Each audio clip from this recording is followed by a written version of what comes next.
My name is Ella and I am 71 years old. I live alone in a small house at the edge of a quiet village. Life has not been easy for me. My husband passed away many years ago, and after that my only comfort was my grandson Tommy. He was my light, my joy, and the reason I got up every morning. We did everything together. He helped me in the garden, carried firewood for me, and even cooked. Sometimes his laughter filled the house, and I felt alive when he was near. But life is cruel sometimes. One winter, Tommy fell sick. I did everything I could. I stayed awake all night, prepared remedies, and prayed. But he passed away. After that, my house became silent. The garden was quiet. The firewood was untouched, and the walls seemed empty. I tried to keep busy, but every day felt heavy and the loneliness was sharp. I missed him terribly. One morning, I was sitting outside staring at the empty path when I saw a young man walking slowly toward my house. He looked about 18, thin, and wore simple clothes. He carried a small basket. I did not know him. "Good morning, ma'am," he said politely. "My name is Lucas. I live nearby and I noticed you are alone. Can I help you?" I frowned and shook my head.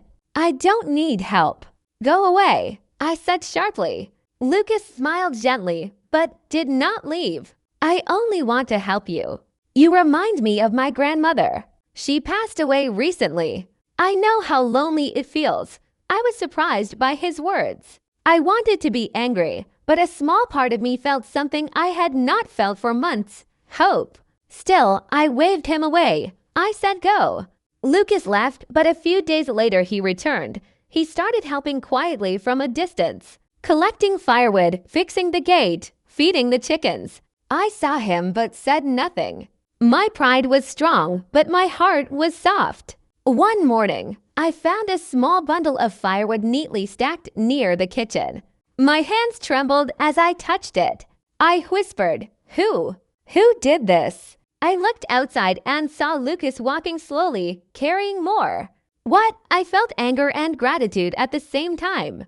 "Ma'am, I brought more," he called softly. I jumped back. "Do not call me mother. I am not your mother." "Stay away," Lucas bowed his head. "I only want to help. Please do not be angry." I turned away, my hands shaking. But that night I thought of him, his gentle face, his kind hands. He reminded me so much of Tommy, of the warmth I had lost with my heartache. The next day, Lucas did not come. I waited, but the path was empty. Days passed and I felt the emptiness grow again. Then I remembered a small envelope I had found in my house. It was from him. I opened it and read, "Dear Ella, I know you do not trust me. Yet I only want to be near you as you once were with your grandson. I do not want anything but to help. Please forgive me if I have done wrong. You remind me of my grandmother and I feel at home when I am near you, Lucas." Tears filled my eyes. My chest felt tight. How could I have been so harsh? I had pushed away someone who only wanted to care for me. I knew I had to find him.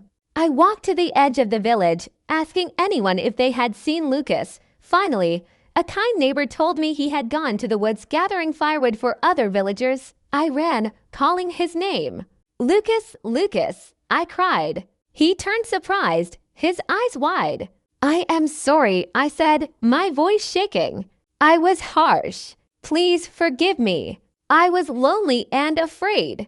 "I did not see your heart." Lucas's face softened. "It's okay, Ella. I understand.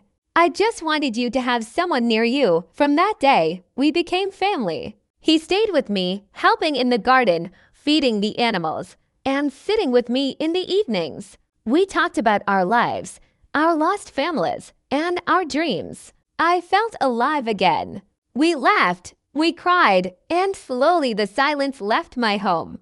Lucas was no longer just a boy from the village. He became my grandson, my family, my comfort. And for the first time in a long time, I felt that life could still bring happiness even after great loss.